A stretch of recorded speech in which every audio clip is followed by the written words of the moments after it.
Hello बच्चों, स्वागत है आपका पाई क्लास के इस खूबसूरत से प्लेटफॉर्म पर। हमारा आज का टॉपिक है physics class 12 chapter number 2 electrostatic potential and capacitance.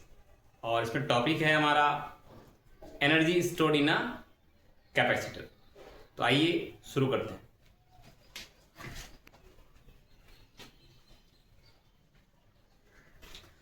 हम सभी जानते हैं कि ये जो कैपेसिटर होती है ये एक एनर्जी स्टोरिंग डिवाइस होती है।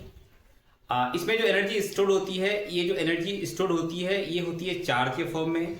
और ये स्टोर कहाँ होती है? तो ये होती है भाई दोनों जो प्लेट्स होती हैं उसके प्लेट्स के बीच में। किसके फॉर्म में? तो in the form of electric field. जब कभी भी हमको किसी सर्किट में एनर्जी की या चार्ज की रिक्वायरमेंट होती है तो ये जो कैपेसिटर है उसमें क्या करता है? एनर्जी को सप्लाई करता है। तो आइए देखते हैं, इसका एक डायग्राम बनाते हैं, फिर ये एनर्जी कितनी एनर्जी को स्टोर करती है उस का जो डेरिवेशन है वो हम लोग कैलकुलेट करते हैं।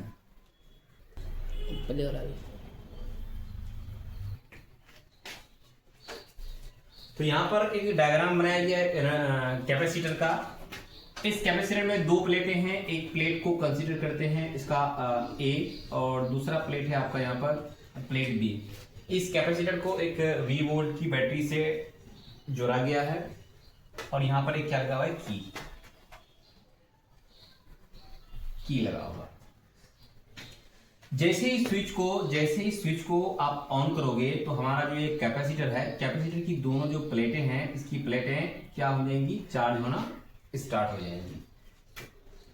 इस पे सबसे पहले चार्ज होगा, मान लेते हैं DQ चार्ज। अब ऐसा नहीं है कि जैसे ही आप स्विच को ऑन करोगे, ये जो हमारा कैपेसिटर है ये डायरेक्ट से ये फुल चार्ज हो जाए। सबसे पहले इसमें क्या होगा? स्मॉल चार्ज होगा, DQ चार्ज, फिर DQ चार्ज, फिर DQ चार्ज, स्मॉल चार्ज, और होते होते ये एक टाइम आएगा जब इसमें चार्ज हो जाएगा, ये फुल चार्ज हो जाएगा। ठीक है। तो जैसे ही इसमें क्या होगा? DQ चार्ज होगा तो इस पर क्या आ जाएगा? प्लेट ए पर कुछ पॉजिटिव चार्ज आ जाएंगे और उतने ही अमाउंट का प्लेट बी पर कुछ नेगेटिव चार्ज भी आ जाएंगे। अब इस पॉजिटिव चार्ज और नेगेटिव चार्ज के कारण इन दोनों प्लेटों के बीच में एक इलेक्ट्रिक फील्ड डेवलप हो जाएगा। इस इलेक्ट्रिक फील्ड का direction from positive charge to negative charge. अब जब इन दोनों प्लेटों के बीच इलेक्ट्रिक फील्ड आपका जनरेट हो चुका है तो जिसके कारण इन दोनों प्लेटों के बीच एक पोटेंशियल डिफरेंस भी क्या हो जाएगा? डेवलप हो जाएगा। और ये जो पोटेंशियल डिफरेंस होगा, इस पोटेंशियल डिफरेंस को हमने V डैश से इसको इंडिकेट किया है, V डैश। तो सबसे पहले क्या करेंगे? स्विच को ऑन करेंगे। स्विच को जैसे ही आप ऑन करोगे, ये जो प्लेट्स हैं ये क्या होंगी? ये इसमें थोड़ी क्या होंगी? चार्ज होना स्टार्ट हो जाएंगी और इसमें तब इसका पोटेंशियल डिफरेंस क्या डेवलप हो जाएगा? ये आपका V डैश हो जाएगा। अब जो आपका स्मॉल चार्ज है, ये सारा जो स्मॉल चार्ज है, इस स्मॉल चार्ज का आप क्या करोगे? इसको इंटीग्रेट करोगे। कहां से कहां तक? तो सबसे पहले कैपेसिटर में चार्ज कितना था? 0। बाद में जब इसकी फुल चार्ज हो जाएगी तो फुल चार्ज होने के बाद मान लेते हैं कितनी चार्ज हो गई? Q चार्ज हो गई। तो इसका इंटीग्रेट हो जाएगा फ्रॉम 0 टू Q। तो आइए इसका हम लोग क्या करते हैं? डेरिवेशन करते हैं। माना कि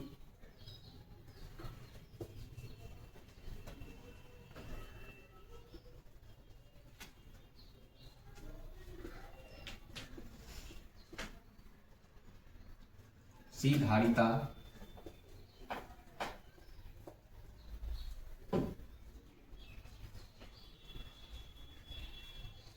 संधारित्र को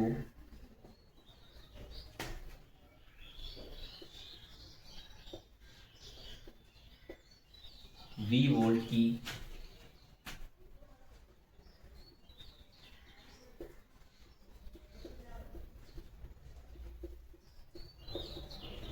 बैटरी से जोड़ा गया।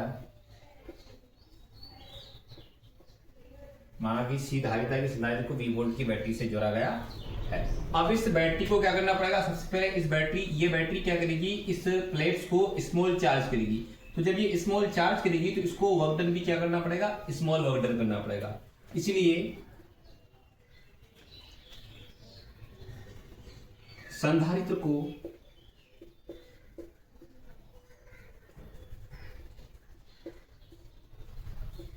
dq आवेश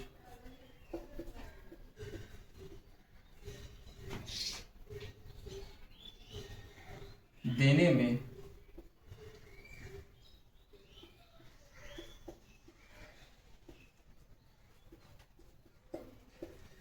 बैटरी द्वारा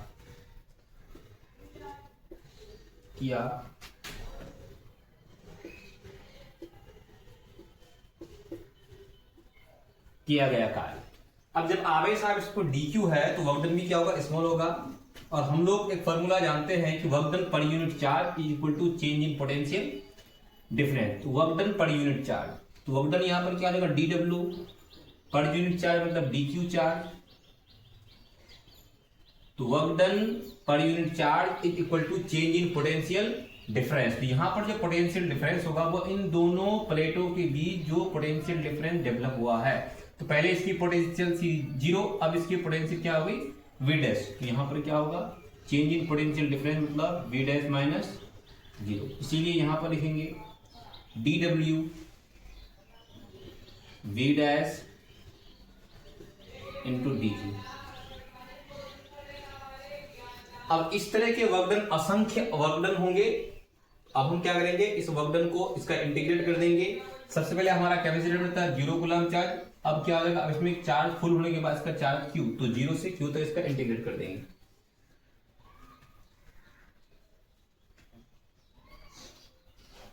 इसीलिए संधारित्र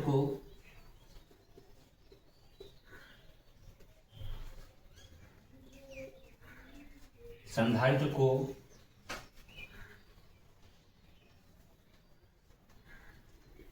जीरो से Q आवेश देने में किया गया कार्य।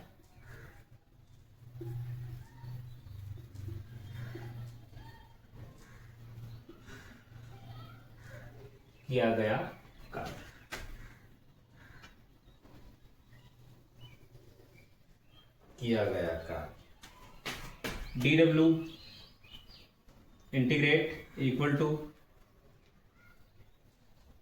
v dash dq।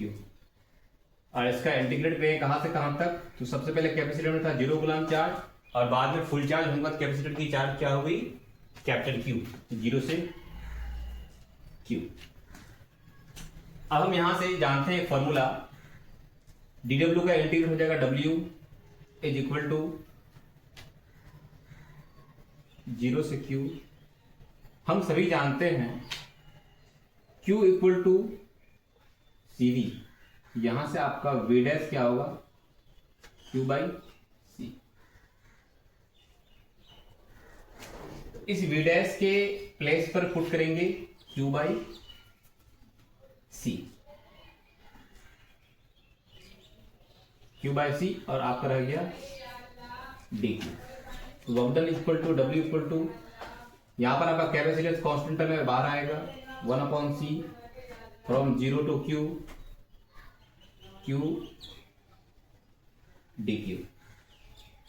1/c इस q का होगा q स्क्वायर बाई 2 इंटीग्रेट आप सभी जानते हो from 0 to q।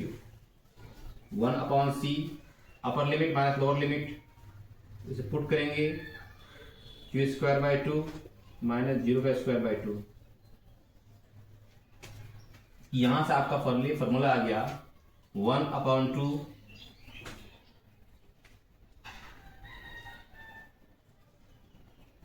q square by c। ये आपका हो गया वर्क डन। और जितना आप वर्क डन करोगे सारा का सारा वर्क डन इन दोनों कैपेसिटर के, इन दोनों प्लेटों के बीच इलेक्ट्रोस्टैटिक पोटेंशियल एनर्जी के फॉर्म में स्टोर हो जाएगी। तो फाइनली यहां से U equal to 1/2 q square by c, ये आपका आ गया एनर्जी का फॉर्मूला, कैपेसिटर के मध्य प्लेटों में जो एनर्जी स्टोर होती है उसका फॉर्मूला है 1/2 Q²/C।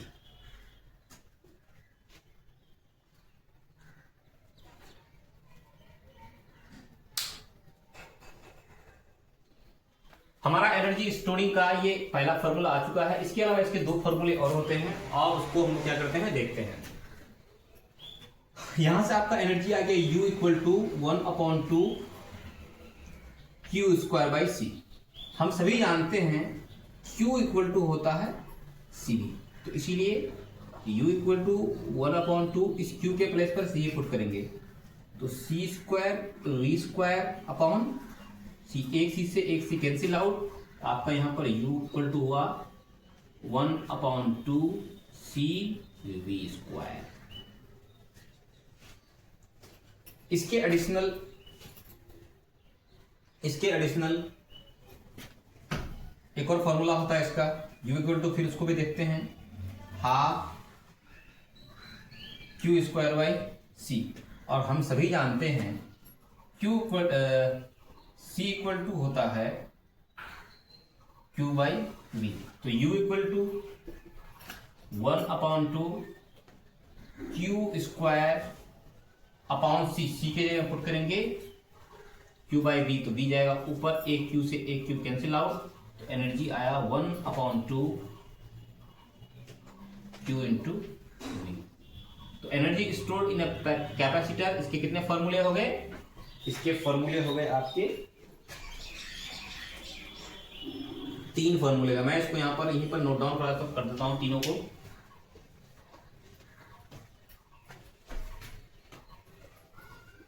पहला फॉर्मूला है 1/2 Q²/C। दूसरा फॉर्मूला है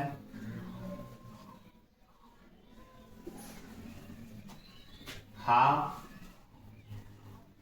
CV²। और तीसरा फॉर्मूला है 1/2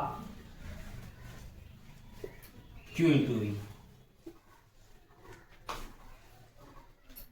जब आपको पोटेंशियल डिफरेंस और चार्ज दिया हुआ है तब आप इस फॉर्मूले का यूज करोगे। जब आपको कैपेसिटेंस और वोल्टेज पोटेंशियल डिफरेंस का फॉर्मूला दिया तो आप ये फॉर्मूला यूज करोगे। और जब आपको कैपेसिटेंस और चार्ज दिया हुआ रहे तब आप इस फॉर्मूले को यूज करके आप उस कैपेसिटर के अंदर कितनी एनर्जी को आप कैलकुलेट कर सकते हो।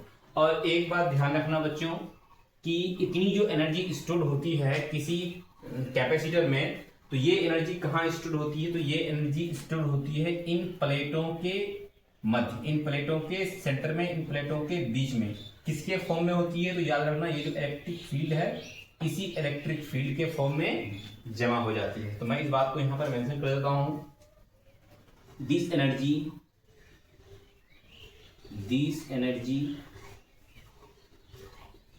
stored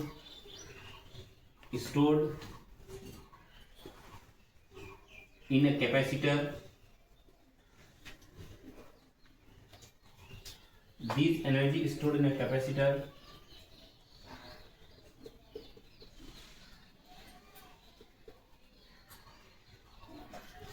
between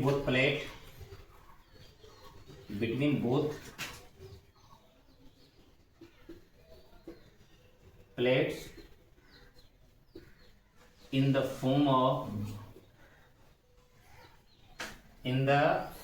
of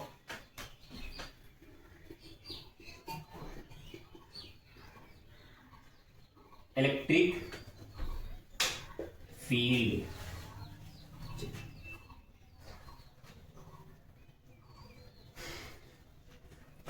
उम्मीद है आपको ये वीडियो अच्छा लगा होगा और ये टॉपिक आपको समझ में आया होगा। मिलते हैं किसी एक और इंटरेस्टिंग टॉपिक के साथ, तब तक के लिए बाय बाय।